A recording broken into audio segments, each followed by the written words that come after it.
Welcome to the Reluctant Leader Podcast with Paul Jenkins. That would be me, your host, Paul Jenkins. And if you've ever learned something that was mind-blowing, but it came at you so fast and so furious that you could barely keep up, and at the end of it, you were like, that's great, but now what do I do? We are going to take the next 6 episodes, let's just call it a mini season, and we're going to talk about each verse in Psalm 126. Why does this matter to you and to me? Because y'all, as leaders, we've got to lead people from a healthy place in us to a healthy place for them. I'm so glad that you're here today as we dive into Psalm 126 verse 1. We're going to start talking about what it looks like for the Lord to restore us back to health and how it can impact the people that we lead. So let me read that verse in Psalm 126, verse 1. It says, "When the Lord restored the fortunes of Zion, we were like those who dreamed." Now, it can mean we were like those restored to health. First, I need you to know this is a song of ascents. What that means is an ascents, A-S-C-E-N-T-S. It means that the people of God would sing this on their way up to Jerusalem. They went to Jerusalem. There were 3 times a year that the people of God would make their way to Jerusalem for the feast. They would at least go once. Often they would go 3 times. So you can imagine up to 3 times a year as they make their way to Jerusalem, they're singing this song. When the Lord restored the fortunes of Zion, we were like those who dreamed. We were like those restored to health. This means that they sang this often, right? Getting healthy and staying healthy is a process made up of numerous events over a lifetime, and you've got to allow yourself some patience in the process. You're not going to run a marathon on grit and determination alone. If you just woke up this morning and said, today I'm going to run a marathon, you're not going to make it 26.2 miles if you have not trained and prepared for it. Preparation is where you develop the grit and determination that you need to run that race. Notice the past tense. God had restored their fortunes. The captives had come home. We were like those restored to health is a better translation than like those who dreamed. This is important. Listen. What's been done for us in the past determines what needs to be done by us in the present. Let me say that again. What's been done for us in the past determines what needs to be done by us in the present. Because we've been restored to health by God, now we need to begin living a healthy life with God. Think about it like this.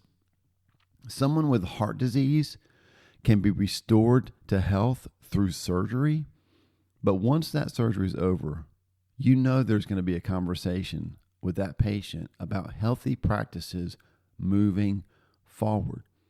As followers of Jesus, we've been restored from sin and disease to salvation and health. We've been given health, restored back to health, and now it's time to start living healthy. And for most of us, that means practice. Practicing what ancients have called spiritual disciplines. Practicing those disciplines that can help us live like the restored to health people God tells us that we are in the verse that we're looking at today, right? We've been restored to health.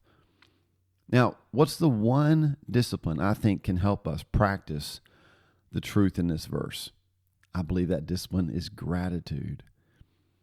If you want to be a leader full of peace more than anxiety, then focus more on being grateful for what has been done than on being fretful about what might be done.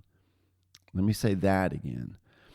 If you want to be a leader full of peace more than anxiety, focus more on being grateful for what has been done than on being fretful about what might be done. See, we don't ever want to live in the past, but we can't afford to forget it either. Gratitude is the practice that brings past truths into present conditions. It's like us saying to God, hey, God, because you did, I know you will. Because you restored us from our captivity then, we can live the restored to health life now. Try this. Take some time right now to thank the Father for what he has done. How has he been faithful in your life? Sometimes when we start to list things, we think we have to be super spiritual. When's the last time you took that first sip of coffee in the morning, looked out the window as the rising sun caught the cool early morning mist, and simply said, wow, Jesus, what a beautiful morning you've made. Thank you. See, gratitude can be that simple. Gratitude can be that everyday and mundane. It's seeing Jesus in all the things and saying thank you for the way that your children laugh and make you laugh, for that great meal you just ate that he helped provide the money for. What you'll find is that the simple practice of gratitude actually slows us down. So instead of frantically running into the den, yelling to our dad about all the things we need from him right now, gratitude forces us to come a little more reflectively to the Father. We come thinking and thanking, listing how he has shown us goodness and kindness and faithfulness in the past. And as a result, when we do tell him what we think we need, we're believing in him more than begging from him. When the Lord restored the fortunes of Zion, we were like those who dreamed. We were like those restored to health. Just like God's people repeated those words as they ascended to Jerusalem, you will be a better leader when you allow the regular practice of gratitude to lift you up above the fray. Remember what he's done and let that gratitude carry you to what he's going to do next. Well, I really hope that our time in this psalm is going to be as good for your soul as it has been for mine. Thank you so much for being a part of this episode. This is going to be a really fun little mini-series over the next 4 or 5 episodes as we talk through Psalm 126. And if you find value in it, it would mean so much to me if you shared it with a friend. Maybe you gave us a rating, a review. Maybe you subscribe to the podcast or encourage somebody else to as well. We need your help to spread the word about what God's doing through the Reluctant Leader podcast. So to those of you who have taken time to review it, to share it, to like it, thank you so much. We appreciate your partnership. I pray that your time over the next couple of weeks is marked by gratitude, and that you continually remember what God has done for you, and that you have been restored to health, and now it's time to live it.